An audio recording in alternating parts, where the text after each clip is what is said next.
नमस्ते, मेरा नाम है हिरणजीत चड्ढा। खोद दूंगा गड्ढा, क्योंकि गिलहरी के पत्ते खाने से चूहा गाड़ी का लाइसेंस प्राप्त नहीं करता। समझ रहे हो ना? हाँ।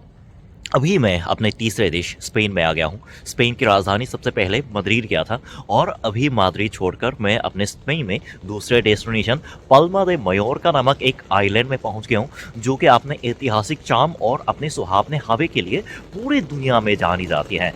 तो हाँ, अब देख सकते हो, अभी सुबह 9:30 बजे का टाइम हो गया है। मैं जल्दी उठ गया हूँ इस शहर के दर्शन के लिए। और हाँ, इस शान से गली में, इस शान से सड़क के एक कोने पर मेरा गेस्ट हाउस स्थित है। तो आज के इस वीडियो में मैं इस पूरे वीडियो में पल्मा दे मयोर्का का अपने पैरों के साथ दर्शन करके आप लोगों को भी इस सिटी का नज़ारा पेश करने की कोशिश करता हूँ। तो आओ यार, शुरू करते हैं बिना किसी हिरण के। साउथ दिशा में स्थित आइलैंड पल्मा दे मयोर्का की सुबह इस तरह शांत और खुशनुमा है। चलो यहाँ थोड़ी सैर करता हूँ और फिर आज के ट्रैवल के लिए निकल जाता हूँ। सुबह सुबह जब इस तरह के पेड़ों की हरियाली के बीच आप सैर करते हो तो सारी दुनियादारी, सारी थकान और फिर अपने मन और दिमाग में स्थित सारे तनाव, टेंशन दूर हो जाएंगे।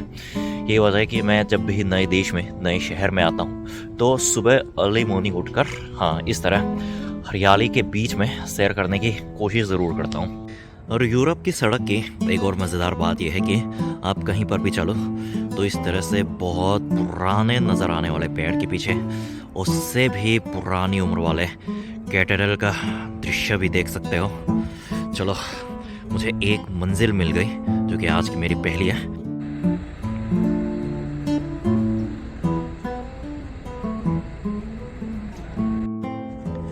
सुबह की सड़क जहाँ शांति की मौन सा सन्नाटा छाया हुआ है, उस सड़क के एक कोने में पिछले सदियों से खड़े इस विशाल चर्च का भव्य सा रूप दोनों ने मिलकर मेरे मन और नज़रों को कुछ इस तरह आकर्षित किया कि उसके पास गए बिना मेरे से रहा नहीं गया। अभी अभी मैंने जस्ट इस चर्च में प्रवेश किया, और प्रवेश करते ही सबसे पहले इस लंबे से गलियारे ने मेरा स्वागत किया, जिसके रास्ते मैं इस मेन कैथेड्रल के अंदर जा सकता हूँ। यूरोप के चर्च में मुझे सबसे पसंद बात यह है कि हर एक चर्च में जब मैं प्रवेश करता हूँ तो इस तरह के अजीब सी पवित्रता और सन्नाटा महसूस होता है, जो मेरे दिल की गहराइयों को छू जाती है और उसको एक प्रकार का राहत प्रदान करता है। 12वीं शताब्दी में निर्मित इस चर्च में इतना सन्नाटा छाया हुआ था कि कुछ बोलने की हिम्मत ही नहीं हुई। ऊपर से चर्च के अंदर लगी इन शानदार कलाकृतियों ने तो मेरी बोलती ही बंद कर दी। और इस झरोखे को जानबूझकर विभिन्न रंगों के शीशों से बनाया गया है, जिससे धूप अलग अलग रंगों में चर्च के अंदरूनी हिस्से में प्रतिबिंबित हो सके। क्या इच्छा रही होगी इस संत साहब की? मैं तो इन्हें नहीं जानता, लेकिन क्या इनको पता होगा कि उनकी मृत्यु के सैकड़ों साल बाद भी लोग उनकी याद में इस चर्च का दर्शन करते हैं।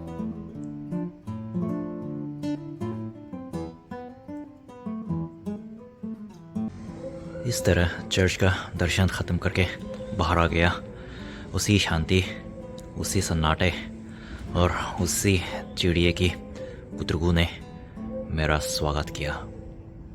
और कहते हैं कि इस मयोर्का जैसे छोटे आइलैंड में इसके जैसे छोटे बड़े 10 से भी ज़्यादा चर्च हैं। तो आज के पूरा दिन मैं जितना हो सके उन सारे चर्च में जाने की एक एक करके कोशिश करने वाला हूँ। पहले चर्च में घूमते घूमते सुबह से दोपहर हो गई। सड़क पर लोगों की चहल पहल थोड़ी बहुत बढ़ गई है, और मैं आज के दूसरे डेस्टिनेशन पर पहुँच गया हूँ, जो कि एक गोथिक शैली में निर्मित 12वीं शताब्दी से यहाँ पर खड़े एक सेंट कैथेड्रल है। अब देख सकते हो उसका स्टाइल अभी अभी मैं जिस कैथेड्रल से आया हूँ उससे थोड़ा अलग है। यूरोप के हर एक पुराने चर्च के प्रवेश द्वार इतना विशाल है ना कि आप उसके सामने जब खड़े होते हो तो अपना सर अपने आप नीचे झुक जाता है। लेकिन पता है, आज यहाँ पे बोर्ड लगा हुआ है कि आज सिर्फ वर्शिप के लिए, यानी कि जो यहाँ पे नियमित वर्शिप करते हैं उनके लिए खुला है। यानी मेरे जैसे टूरिस्ट के लिए आज ये चर्च बंद है। चलो कोई बात नहीं, वैसे भी इस आइलैंड में चर्च की तो कमी है नहीं। एक चर्च बंद मिला तो क्या हुआ, दूसरे चर्च में जा सकते हैं। मयोर्का की गलियों में घूमते घूमते आपको शायद ऐसा एहसास होगा कि मानो आप 12वीं 13वीं शताब्दी में वापस आ गए हो और उस ज़माने की गली में मानो सैर कर रहे हो। जिस तरह भवनों की बनावट और जिस स्थिति में इसको अच्छे से संरक्षित करके आज के ज़माने तक बरकरार रखा गया है, इसको देखकर मेरे मन व दिमाग में एक तरह के कौतूहल और दूसरी तरह की जिज्ञासा दोनों भरपूर मात्रा में उत्पन्न हो रही है। किसी चर्च का दरवाज़ा खुला हुआ मिलेगा और किसी चर्च का दरवाज़ा इस तरह बंद पड़ा हुआ मिलेगा। अगर खुला हो तो जाके प्रार्थना करो, मन की शांति पाओ, और अगर बंद हो तो इसका मतलब है कि अपनी दूसरी मंजिल की तलाश के लिए निकल पड़ो।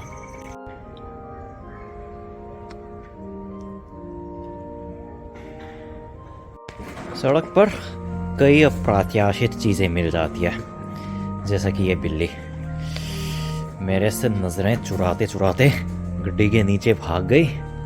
हाँ, और सामने की गली भी एकदम सुनहरे रंग का अप्रत्याशित एक टूरिस्ट अट्रैक्शन है। मैं इसे देखने के लिए उत्सुक हूँ कि इस गली के उस छोर में क्या चीज़ मेरा इंतज़ार कर रही होगी। ऐसा लगता है कि उस बिल्ली ने दूध के रूप में मेरे को एक नया अट्रैक्शन दिखा दिया। मुझे एक पुरानी मोनेस्ट्री मिल गई जहाँ पे बहुत पुराने ज़माने में क्रिश्चियन संत लोग रहते हुए अपने भगवान के लिए प्रार्थना वगैरह करते थे। देखता हूँ अंदर प्रवेश मिलता है कि नहीं। और घंटे की आवाज़ ने भी ना एकदम इस पूरे हवा का माहौल ही बदल दिया। जब आप इस प्रवेश द्वार से अंदर आओगे तो इस तरह की कुछ पार्किंग रोड के सामने खड़े हुए बहुत पुराने मोनेस्ट्री का ये मुख्य भवन नज़र आएगा, जहाँ के ऊपर से मेरे को अभी थोड़ी देर पहले घंटी की आवाज़ सुनाई दी। हाँ, और इस पेड़ के ठीक सामने इनका दरवाज़ा है। सौभाग्य से अंदरूनी हिस्सा में प्रवेश कर पाया और उसी सन्नाटे में मैंने थोड़ी देर बैठकर मन की राहत हेतु थोड़ा समय बिताया। समय के साथ सदियों से खड़ी इस पुरानी जगह में एक अनोखा सा माहौल है जिसमें मौन, शांति और पवित्रता का मिलन होता है।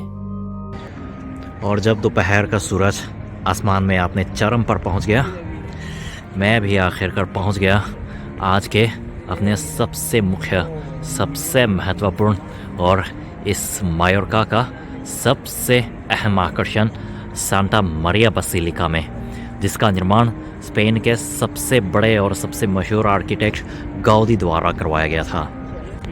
मेन गेट पर आकर जब इनके दीवार पर किए गए इतने शानदार और डिटेल में कलाकृतियों को देखता हूँ ना, तो मानव जाति की कलाकृति की सीमाओं पर प्रश्न उठने लगता है कि अपने विश्वास आस्था के लिए ये लोग अपने आप को कितने हद तक आगे ले जा सकते हैं। टिकट लेकर जब आप अंदर प्रवेश करोगे तो लेफ़्ट साइड में सबसे पहले यह सोने की मूर्तियाँ और उसके ऊपर लगे छोटी छोटी रंगीन खिड़की झरोखा आपके स्वागत में नज़र आएगा। और कैथेड्रल के मेन पार्ट में इस तरह 10 से भी ज़्यादा रंगीन झरोखे अपने अलग अलग रंग में, रूप में धूप को लिए हुए हमारे जैसे आगंतुकों का स्वागत कर रहा है। और जिसमें से सबसे बड़ा ये गोलाकार का झरोखा है। इसके अंदरूनी हिस्सा शानदार इतना है कि सबसे पहले जब मैंने खिड़कियों से पड़ती रोशनी को देखा ना, तो सही में मेरी बोलती बंद हो गई। फिर बाद में जाके मेरे को ये बात रियलाइज़ हुई कि यह सच है। ये बात सच है कि इस कैथेड्रल का निर्माण स्पेन के सबसे जीनियस आर्किटेक्ट गाउडी द्वारा किया गया था, इसमें कोई शक नहीं।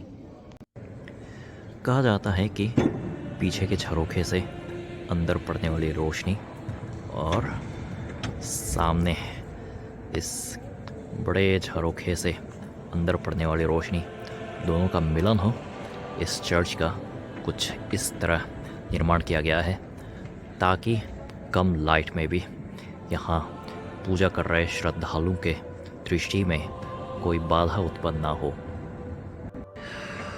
बड़ी डिटेल के साथ बारीकी से बनाई गई इन कृतियों को देखकर तो ऐसा लगता है कि चाहे कोई भी धर्म हो, कोई भी आस्था हो, उनके भक्त, उनके श्रद्धालु अपने आस्था को व्यक्त करने के लिए हर एक तरीका नहीं छोड़ते, वो भी बड़े सुंदर तरीके से।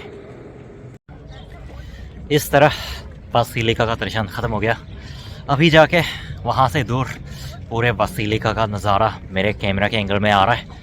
और अब दोपहर भी चरम पर चढ़ने को है, काफ़ी अच्छी धूप भी है। मेडिटेरियन सी वालों के जब चेहरे पर देखता हूँ ना, तो उनके चेहरे पे हमेशा मुस्कान लगी रहती है इस धूप की वजह से। जब इतनी धूप हो, पर्याप्त मात्रा में खाना हो, वाइन हो, दारू हो, तो जाहिर सी बात है कि चेहरे पे इस तरह मुस्कान छा जाएगी। तो अब मैं भी थोड़ा यहाँ समंदर के किनारे सड़क पर चलते चलते इस धूप का आनंद लेता हूँ, फिर सोचता हूँ कि आगे क्या किया जाए। बड़ा ही खुशनुमा मौसम है, सुहावनी धूप है, नीला नीला आसमान है, कहीं से बहती हुई गाने की आवाज़ है। बस सब कुछ परफेक्ट है, सब कुछ। बहुत लंबी सैर के बाद तब मैं सड़क किनारे एक बियर के सहारे बैठ गया।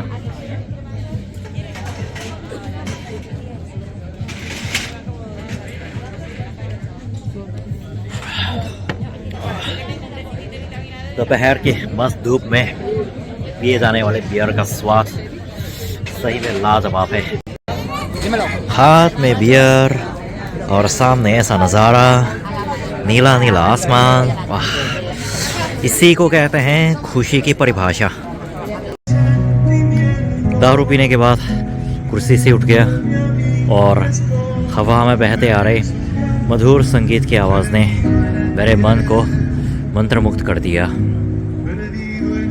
बहुत ही आलसी दोपहर का समय है, इतना आलसी कि क्रिसमस को ख़त्म हुए 1 महीने से भी ज़्यादा टाइम हो गया, लेकिन इनके डेकोरेशन अभी भी सड़क से हटाए नहीं गए।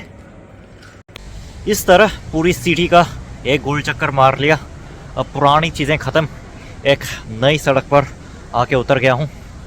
यहाँ पर थोड़ी देर टहलते हैं और शाम ढलने का, सूर्यास्त का इंतज़ार करते हैं।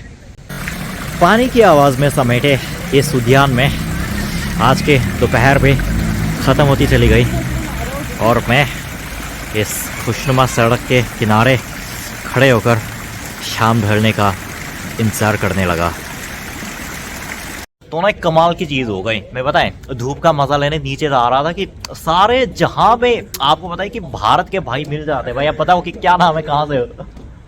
एमी दिल्ली, बनी दिल्ली, जयपुर, राजस्थान, जयपुर। यार सही में पता है, विदेश में जब किसी को हिंदी में बात करते हुए देखते हैं ना, तो सही में यार दिल को छू जाता है, दिल को छू जाता है।